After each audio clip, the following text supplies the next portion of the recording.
Français parlent aux Français. L'honneur, le bon sens, l'intérêt supérieur de la patrie commandent à tous les Français libres de continuer le combat là où ils seront et comme ils pourront. Il est par conséquent nécessaire de grouper partout où cela se peut une force française aussi grande que possible. J'invite tous les Français qui veulent rester libres à m'écouter et à me suivre. Vive la France, libre dans l'honneur et dans l'indépendance.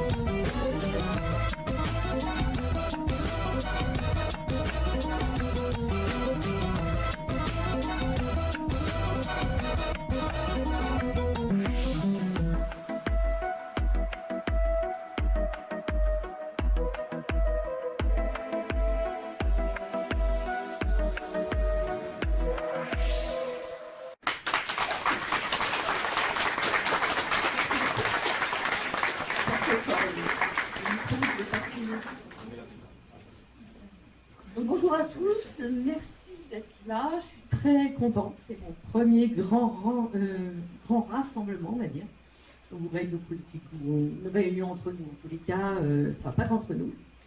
Alors pour commencer, je vais vous parler des personnes présentes. Donc il y a monsieur Frédéric Guillard, Frédéric Guillard, qui est secrétaire général de Debout la France.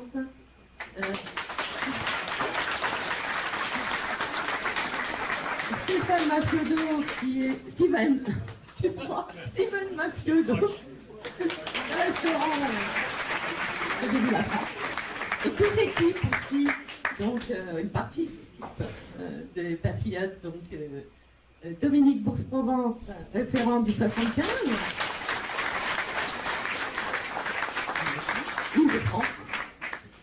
Ouba, qui est référente du 91. Éric Richermos, notre animateur préféré pendant les manifestations. C'est parti aussi du Bureau national, ensuite Dominique et Ouba. Et nous avons aussi Pierre-Emmanuel, notre technicien, caméraman, qui est délégué du Calvados dans la première et la deuxième circonscription. Et moi-même, évidemment, référente du 14. les patriotes. Voilà. Ah oui. Louis Lagarde.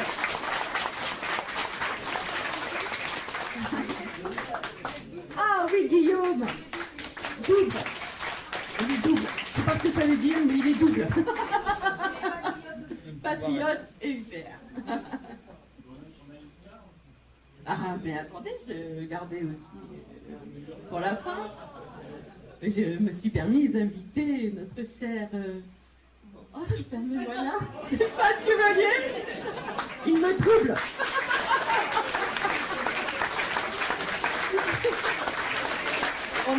On est nombreux ici à te suivre, et on rigole bien.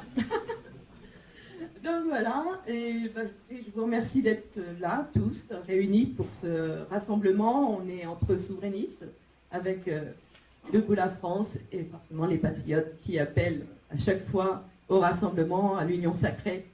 Et on en est tous très fiers. C'est pas une séance de Florent Philippot n'a pas pu être présent parmi nous, mais il pense à nous. Il nous a envoyé une petite vidéo faite spécifiquement pour cette réunion publique à Caen. Je regrette de ne pouvoir être avec vous aujourd'hui pour cette belle journée du RIC organisée par les Patriotes de Calvados et qui regroupe du monde dans toute la région, peut-être même au-delà. Et bien, profiter de cette journée, passer une belle journée d'amitié, de convivialité et en même temps, je sais, de travail, parce que le RIC, le référendum d'initiative citoyenne, pour nous, c'est très important. Depuis la création des Patriotes en 2017, c'est le point numéro 2 de notre charte, figurez-vous. Car nous sommes très attachés à la démocratie directe, nous sommes très attachés au référendum, et en particulier, nous voulons la création de cette procédure de référendum d'initiative citoyenne, le RIC, fameux RIC, sur tout sujet, attention, pas bridé, pas restreint. On voit bien que ces derniers mois, on en aurait eu vraiment besoin, sacrément besoin, par exemple sur les retraites. Et évidemment, nous voulons aussi un référendum sur le Frexit, nous voulons un référendum sur la livraison d'armes, sur l'appartenance à l'OTAN, nous voulons des référendums sur des grands sujets qui intéressent notre avenir, notre destin de peuple et de nation et nos vies. Voilà, et nos vies.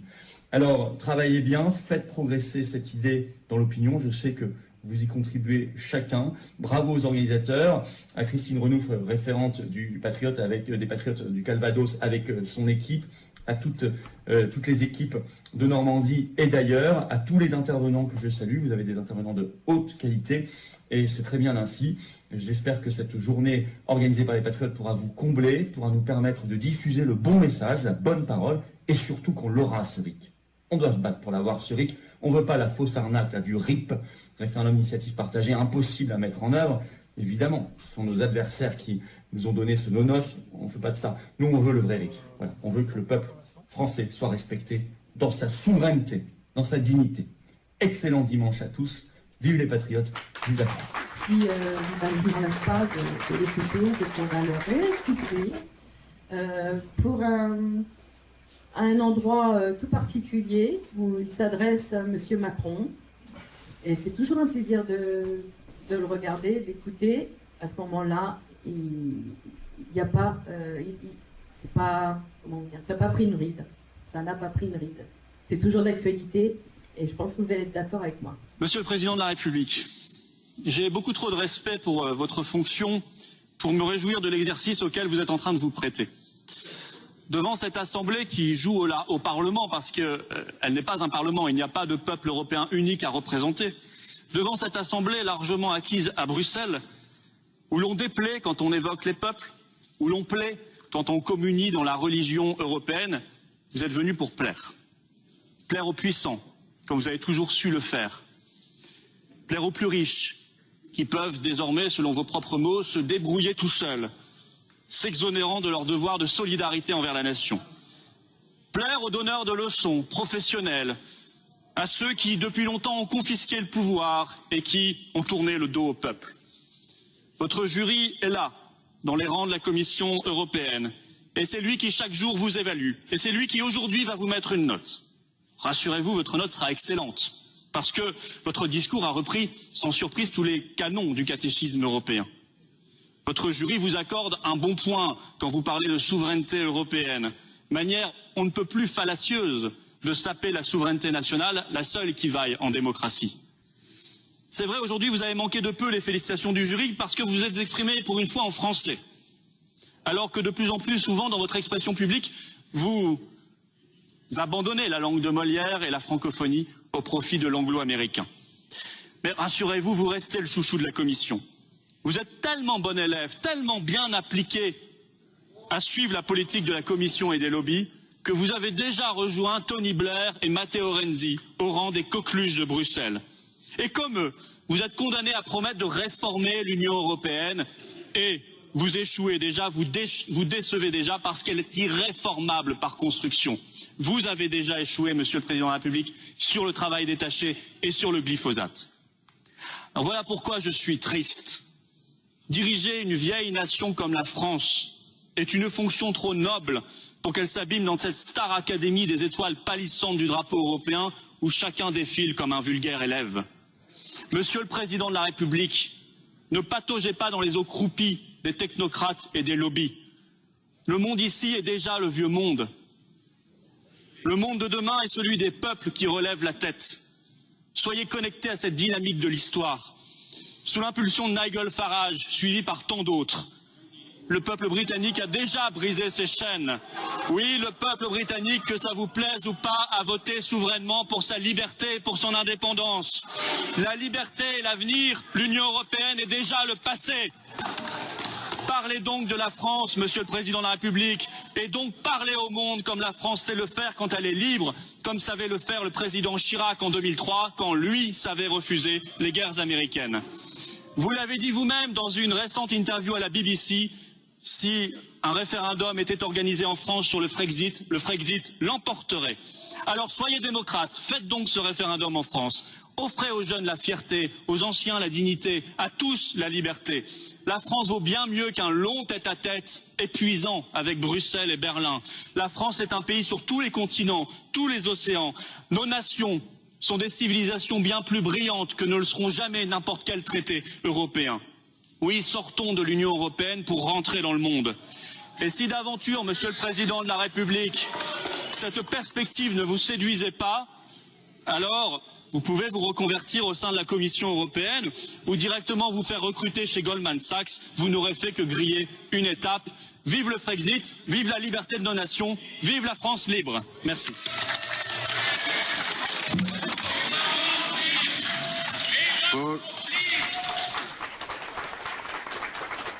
J'ai déjà vu plusieurs fois cette intervention, mais je me lasse jamais effectivement de voir la tête d'Emmanuel Macron comme un petit enfant qui se fait un peu dessus. Oui. La date de cette... 17 avril 2018. 17 avril 2018, mais on n'a pas besoin d'attendre très très longtemps pour voir de quel bois se chauffait Emmanuel Macron, à quel point il fait mal à la France, et pour ce qui est de notre sujet du jour, à quel point il fait mal à la démocratie, et en particulier par la pratique du référendum, puisqu'effectivement, comme Florian le rappelait lors de son intervention au Parlement européen, et comme il a eu l'occasion de le rappeler beaucoup de fois, Emmanuel Macron a avoué, il a lâché le morceau. Il pense que s'il y avait un référendum sur lequel on demandait leur avis aux Français concernant l'appartenance de la France à l'Union européenne, il pense que les Français voteraient pour sortir de l'Union européenne. Ce qui veut dire, en partant de ce qu'il dit lui-même, là il a eu un... Peut-être c'est parce qu'il parlait en anglais, il ne s'est pas rendu compte de ce qu'il disait, je ne sais pas quoi. Il zozote beaucoup plus quand il parle anglais d'ailleurs qu'en français. Il a lâché le morceau. Et à partir du moment où il part du principe que le peuple, si on lui demande son avis, ne va pas dans la même direction que lui, alors il n'est pas du tout surprenant de voir, comme il le fait depuis des années, qu'il a vocation, qu'il a intérêt à casser les mécanismes démocratiques, à continuer à ne pas consulter le peuple, parce que le peuple, fondamentalement, sur énormément de sujets, n'est pas d'accord avec lui. Le peuple n'est pas d'accord avec lui sur la réforme des retraites, par exemple, où toutes les études d'opinion et l'ampleur des manifestations démontrent qu'il est minoritaire sur ce sujet, mais c'est le cas sur énormément d'autres sujets. C'est le cas sur le sujet de la guerre, c'est le cas sur les sujets de l'immigration, c'est le cas sur les sujets de politique sociale, de casse sociale qu'il impose à la France depuis extrêmement longtemps. C'est le cas sur d'autres sujets de perte de souveraineté, notamment on n'a jamais demandé aux Français leur avis sur le fait de quitter l'OTAN ou pas. L'OTAN pouvait avoir son intérêt en période de guerre froide, ça pouvait se défendre. Aujourd'hui on n'est plus du tout dans la même situation, et par conséquent, à titre personnel, et je pense que beaucoup d'entre nous, mais je ne veux pas présumer de futurs votes qu'il y aura, nous sommes d'accord sur le fait qu'il faut poser la question aux Français sur ce sujet, parce que pendant la guerre froide, l'OTAN était quelque chose. Aujourd'hui, l'OTAN, c'est l'instrument des Américains pour nous emmener dans toute leur guerre honteuse depuis des décennies. On ne peut pas faire la fraude de 3 semaines et être surpris des guerres impérialistes américaines menées très souvent sur des mensonges. On a eu l'exemple éclatant de la guerre en Irak, qui a été déclenchée, qui a coûté extrêmement cher en vie, extrêmement cher en moyens, qui a décrédibilisé le monde occidental dans le monde entier pour des décennies. Une chose à dire, qu'on demande enfin leur avis aux Français, qu'on mette en place un RIC pour que nous tous, vous tous, nous puissions décider de notre avenir pour la France et enfin avoir le choix et être souverain, parce qu'en France, le seul souverain, c'est pas Emmanuel Macron. En France, le souverain, c'est le peuple. C'est bien, je vous prie d'applaudir. Dominique Bourse-Provence.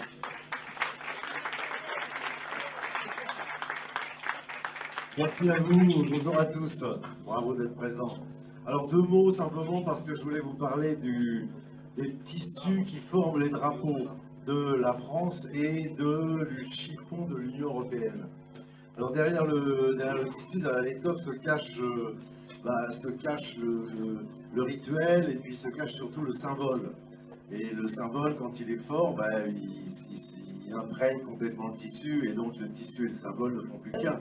Okay, mais en plus, bien entendu, en 2005, quand il veut faire passer le référendum concernant la Constitution européenne, eh bien, il met le drapeau dans la corbeille. C'est refusé, comme vous le savez, par les Français. Et en 2008, comme vous savez également, traité de Lisbonne, l'ensemble est ramené sur le tapis, les gens sont réunis à Versailles en congrès exceptionnel et les 2/3 ont voté effectivement le traité qui ressemble comme 2 gouttes d'eau à cette constitution européenne. Mais le drapeau n'en fait pas partie. Il a été retiré entre-temps. Donc maintenant, on nous le ramène sur le tapis. Mais en fin de compte, il n'a jamais été le symbole, effectivement, des peuples de l'Union européenne. Jamais. Donc c'est une forfaiture de ce point de vue-là. Ce drapeau, ce torchon bleu à étoile, a été refusé lors du dernier référendum à l'occasion duquel on a demandé leur avis aux Français. Ils se sont prononcés contre la Constitution européenne qui officialisait le drapeau européen comme l'un des 2 drapeaux de notre pays. Et les Français, quand on leur a demandé leur avis, ont majoritairement rejeté ce drapeau.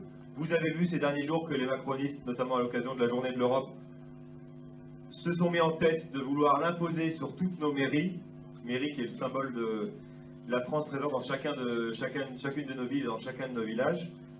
Concernant ce sujet, comme la majorité des Français lors du référendum de 2005, nous sommes absolument contre ce torchon et c'est pourquoi symboliquement nous le faisons là, mais nous l'avons déjà fait et nous continuerons à le faire. Nous rejetons ce symbole oligarchique et tous ensemble, nous allons déchirer ces torchons de l'oligarchie.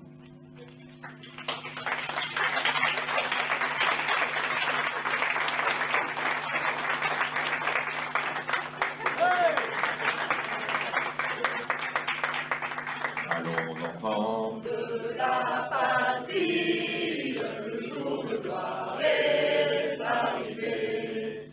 Contre nous de la tyrannie, l'étendard sanglant élevé, l'étendard sanglant élevé. Sylvain.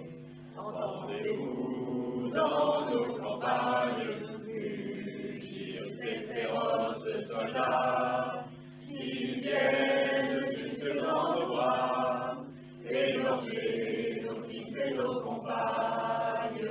Aux armes, citoyens, formez nos bataillons, marchons, marchons, qu'un sang impur abreuve nos sillons.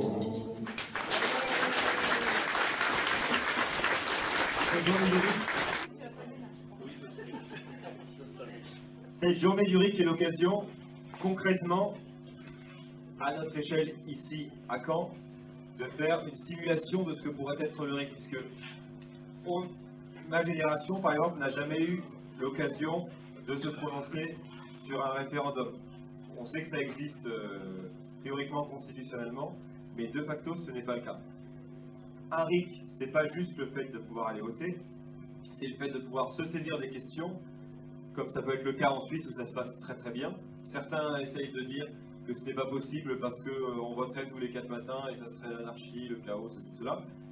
La Suisse est peut-être l'un des pays les plus démocratiques au monde. Ils votent plusieurs fois par an. À chaque votation, ils se prononcent sur plusieurs, 4, 5, 6, parfois 7 votes différents.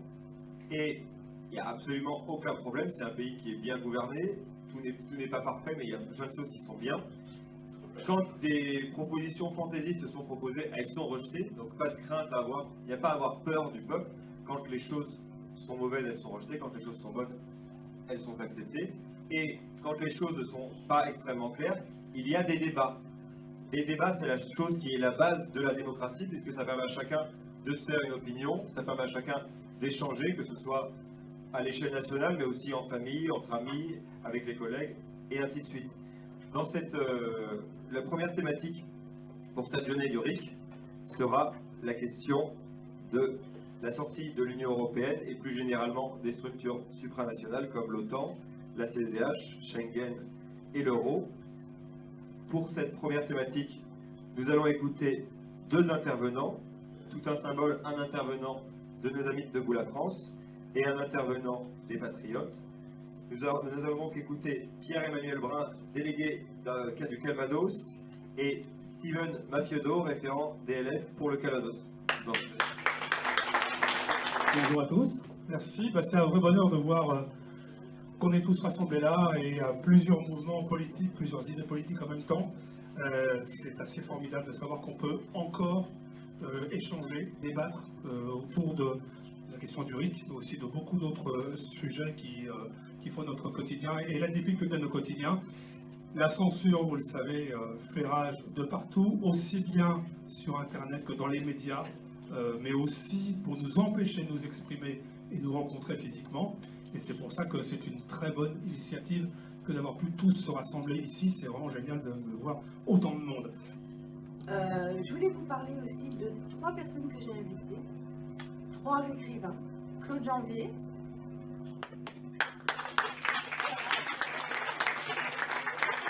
le président, 19, Pierre-Emmanuel Brun, qui a écrit une autobiographie, je l'ai lu, franchement, je l'ai découvert. Il gagne à être connu, hein. Il gagne à être connu. Éric Leclerc, notre historien, hein, qui parle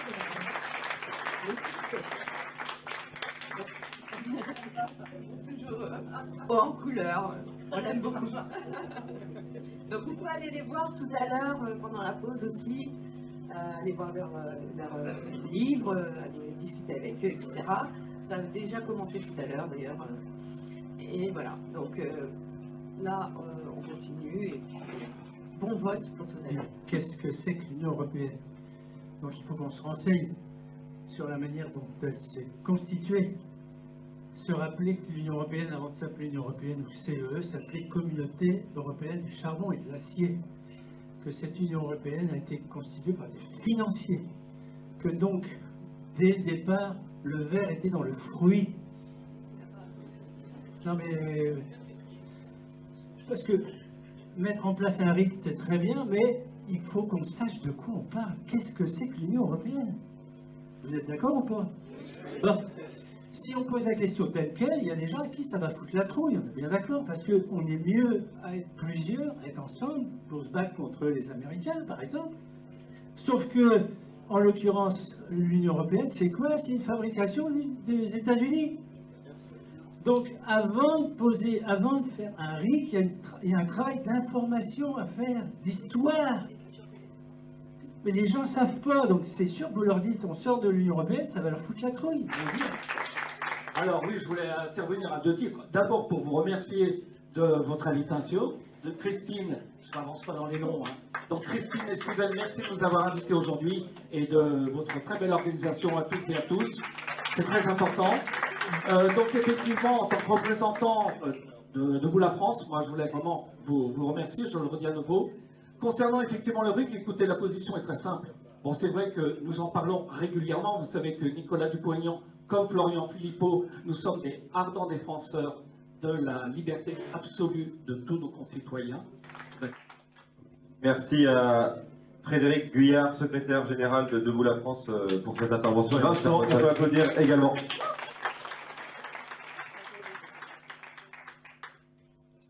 Attendez déjà à savoir ce que je vais dire avant de m'applaudir.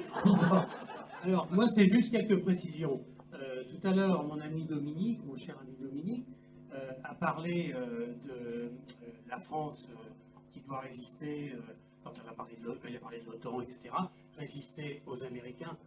Encore une fois, si un certain nombre d'entre vous ne le savent pas, c'est pas aux Américains, c'est au deep state américain, c'est-à-dire aux mondialistes. Car aux États-Unis, il y a des patriotes, et peut-être beaucoup plus qu'en France. La deuxième chose que je voulais dire, c'est par rapport à tous les mouvements comme il y a, là, Debout la France, Philippot, bon, je vais citer un gros mot, peut-être Asselineau, etc.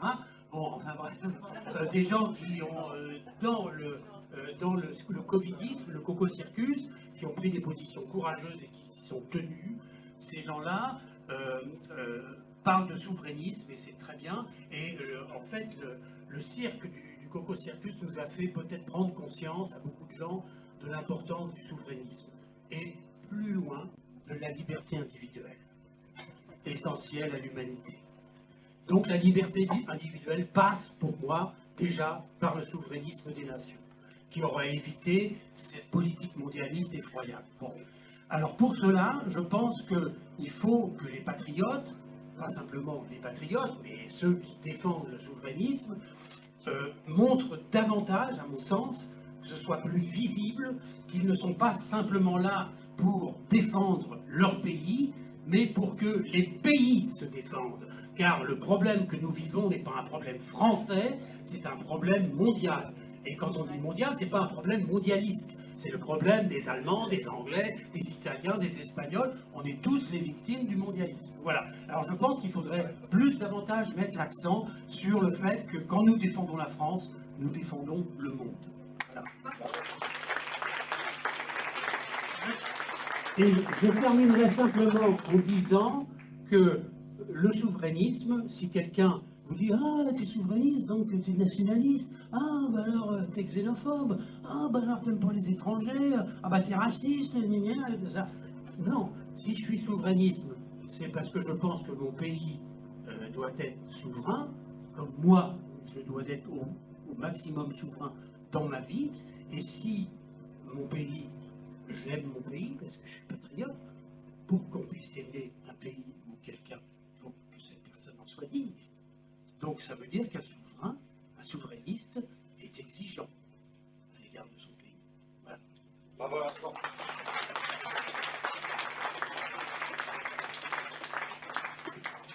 Il va y avoir d'autres sujets en plus. Est-ce qu'il y a une ou deux interventions supplémentaires? Alors moi, je n'avais pas vraiment l'intention de prendre la parole concernant le RIC là tout de suite, mais en revanche, je voulais juste reprendre par rapport à ce que disait Vincent, c'est bien ça? Et donc à l'instant, il parlait de, on ne doit pas lutter, enfin on lutte pas contre les États-Unis, mais on lutte contre le deep state. Et il faut faire la différence. Effectivement, la France est l'amie de toutes les autres nations dans le monde. Nous sommes, comme le dit Florian, le soleil ne se couche jamais sur la France, parce que c'est vrai que notre première frontière, comme il aime à le répéter, c'est une réalité, c'est le Brésil, et on est sur tous les continents. Mais en revanche, si on fait par exemple mention à Trump, par exemple, ce n'est pas notre sauveur. C'est un allié, ça peut être un allié, c'est un interlocuteur de l'autre côté de l'Atlantique, mais c'est primordialement un patriote américain. Et la première chose qu'il va voir, c'est America First. Il va dire l'Amérique d'abord. Et s'il doit nous marcher dessus, il le fera, c'est normal. C'est normal. Et nous, on dit la France en premier. En ce qui nous concerne, c'est chaque pays doit être souverain chez lui. Bonjour à tous, Guillaume, UPR, Patriote, Gilets jaunes. Je pense que c'est important d'aborder beaucoup le sujet du RIC, parce que c'est un outil voilà, du peuple.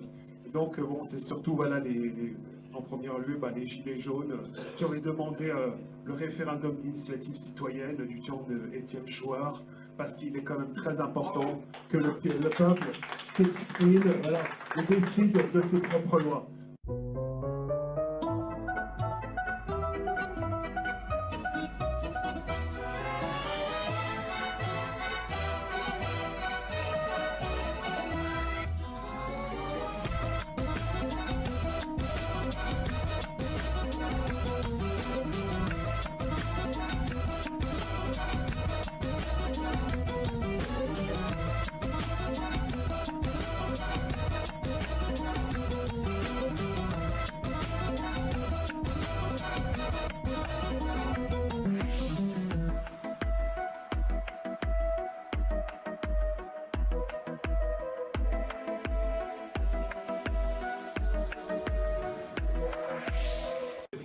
Est-ce que ceux qui ont voté peuvent lever la main?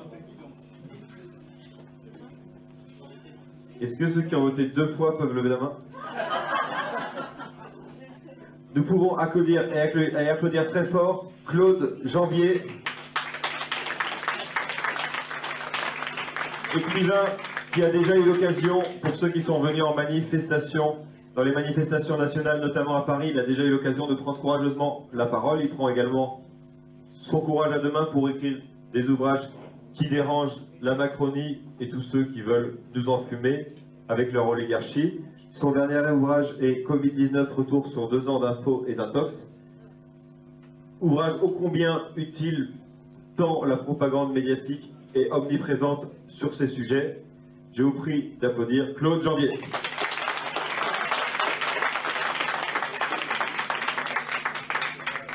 Eh bien, merci beaucoup et bonjour à toutes et à tous.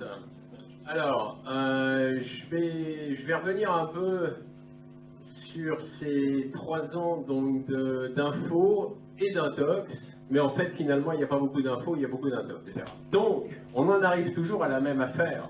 Il faut se sortir de cette hégémonie internationale.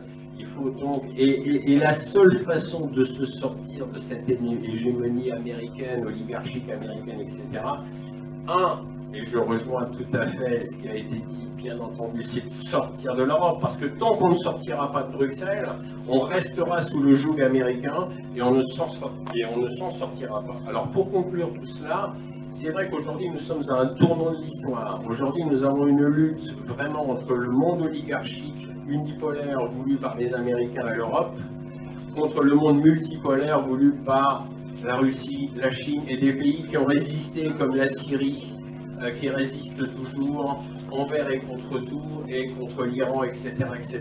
Donc ce qui se joue aujourd'hui est crucial. Mais c'est à nous, patriotes, effectivement, d'enfoncer le clou et de dire, attendez, maintenant ça suffit. On ne doit plus rester dans l'Europe. De toute façon, c'est soit nous restons dans l'Europe et malheureusement les choses vont continuer à se dégrader, soit nous sortons de l'Europe et à ce moment-là,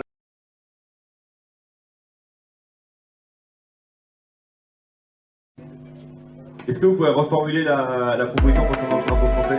Donc vous pouvez venir, vous pouvez applaudir là. Faut-il adjoindre le drapeau européen au même niveau que le drapeau français sur le fronton des mairies? Question très d'actualité. Merci beaucoup. Merci à Louis. Donc là, on refait, avant la conclusion, on refait pause, pause dans laquelle il y a un nouveau vote qui se met en place. Merci aux assesseurs d'ailleurs de faire tout ce qu'ils font. Donc petite pause, et pendant cette pause, je vous invite tous à aller aux urnes et les assesseurs à s'occuper des opérations de vote.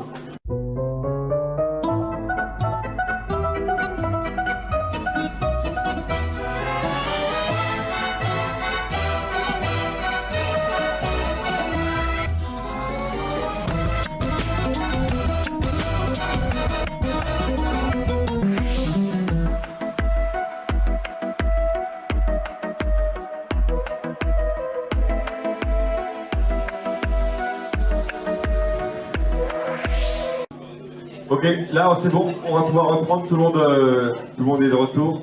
Je vous invite à reprendre vos places pour la conclusion. J'invite nos assesseurs à venir présenter les résultats, s'il vous plaît. Donc il y a eu 38 votants, donc 37 contre le fait que le drapeau européen soit au même niveau que le drapeau français sur nos mairies. Et un oui. Un mot de Dominique Bourse-Provence avant de conclure. Et je me permets un petit mot, parce que je pense à notre ami Frédéric, ici présent, et à ses mots concernant le ressaisissement de la France. Alors bien sûr que nous l'attendons, bien sûr que nous mettons les fagots, mais c'est pas nous qui faisons l'étincelle. Et donc nous sommes aussi tributaires, bien entendu, des dates d'élection, et notamment des élections européennes qui vont arriver en 2024, comme vous le savez. Et de ce point de vue-là, il est intolérable, impardonnable, inadmissible qu'un parti comme l'UPR de François Asselineau ne joue pas le jeu, effectivement, de l'Alliance. C'est inadmissible, et je vous demande, dès que vous pouvez, de faire le porte-voix vis-à-vis des adhérents de l'UPR pour effectivement les mettre en cause, au sens où ils en sont responsables. C'est inadmissible, les Français ne continueront pas à suivre les souverainistes s'ils ne sont pas capables de se rassembler et de s'unir. Merci à vous. Oui, d'ailleurs, j'ai répondu sur ce que tu viens de dire, parce que on ne peut pas retirer à Asselineau ses qualités, etc. Mais il y a d'autres qualités qui sont primordiales, c'est les qualités humaines. Et je pense que les égos, on les connaît tous, de chacun. Il faut absolument les mettre les deux côtés. Nous avons appelé, les patriotes ont appelé dès le début à l'union sacrée. On a fait vraiment une merveilleuse manifestation pour l'union sacrée, la première, là, je ne sais pas ce que c'était, 8 janvier, oui. Elle était énorme, il y avait tout le monde, hein. Même des UPR qui étaient là, hein, il y avait vraiment tout le monde, la base répond oui. Maintenant, certains leaders ont l'ego qui submerge leurs émotions, même parfois, parce que ça prise des fois un peu hystérique. Je crois qu'il faut, nous on n'a pas trop de mal, parce que c'est vrai qu'on a un président, même Nicolas Dupont-Aignan, qui sont assez favorables quand même à cette union, donc on n'a pas trop de mal à convaincre. Mais que ce soit Asselineau ou même les autres, hein, il y en a d'autres, hein, il n'y a pas que... en génération Frexit, si, ils nous ont suivis, mais bon, tout ça, c'est pas assez, quoi. Et puis, il n'y a pas que des politiques, il y a des collectifs, il y a des associations qui peuvent venir nous rejoindre aussi, et qui nous rejoignent des fois. Hein. Mais c'est à nous de faire le travail aussi. On est là pour ça, chacun d'entre nous. Qu'on soit délégué référent, adhérent, militant ou simple sympathisant, on a un devoir, pas d'éducation, c'est pas le mot, enfin vous voyez ce que je veux dire, d'apporter un discours positif à tout ça, et d'aller au-delà des égos de chacun, et dire que c'est maintenant la base qui doit répondre à tout ça. On a une responsabilité tous. Et donc cette responsabilité, vous l'avez tous là, ici, puisque vous êtes tous là. Mais il faut aller au-delà, et puis j'espère qu'on nous entendra. On va conclure. En tout cas, ce qu'on peut objectivement voir, on est tous pour une union européenne, et quel que soit le passé, il faut être capable de tendre la main, y compris quand il y a eu des bisbilles ou pas par le passé. En tout cas, ce qu'on peut constater, parce que c'est un fait, c'est que dans les dernières élections, les patriotes, Debout la France, Génération Frexit, via la Voix du Peuple, à différentes élections, ont eu l'occasion d'être alliés ensemble. Ça a été le cas au régional avec via la Voix du Peuple et Génération Frexit. Ça a été le cas aux élections législatives où les patriotes et Debout la France ont été en mesure de s'allier électoralement. Cependant, ce qui prouve bien que par le passé, il y a eu la capacité de s'allier et de dépasser les égos, etc., et de s'allier concrètement, alors que l'UPR n'a jamais été capable de s'allier avec qui que ce soit à des élections, ce qui est factuel. On va conclure, en tout cas.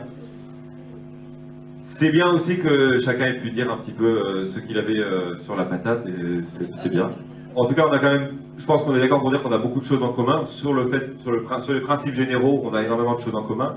Au niveau de la base, il y a énormément de personnes qui sont adhérents à plusieurs partis, ou qui l'ont été, ou qui sont sympathisants et qui suivent les uns et les autres. Et c'est peut-être sur ça qu'on peut se reconnaître, sur le fait de ne pas se tromper d'ennemis, et que justement, on a beaucoup plus de points communs que de dissensions. En tous les cas, je vous remercie d'être venu. On va faire très simple. Je vous remercie d'être venu. Et puis, c'est à la base, effectivement, de travailler. Donc, j'invite tout le monde à travailler à la base. Merci beaucoup à vous. On va finir tous ensemble. J'invite tout le monde ici, tout le public, à venir faire une Marseillaise tous ensemble, puisque c'est ce qui nous réunit. Allons, enfants de la patrie, le jour de gloire est arrivé. Contre nous de la tyrannie, l'étendard sanglant élevé, l'étendard sanglant élevé. Entendez-vous dans nos campagnes mugir ces féroces soldats qui viennent jusque dans nos bras, égorger nos fils et nos compagnes. Aux armes, citoyens, formez vos bataillons, marchons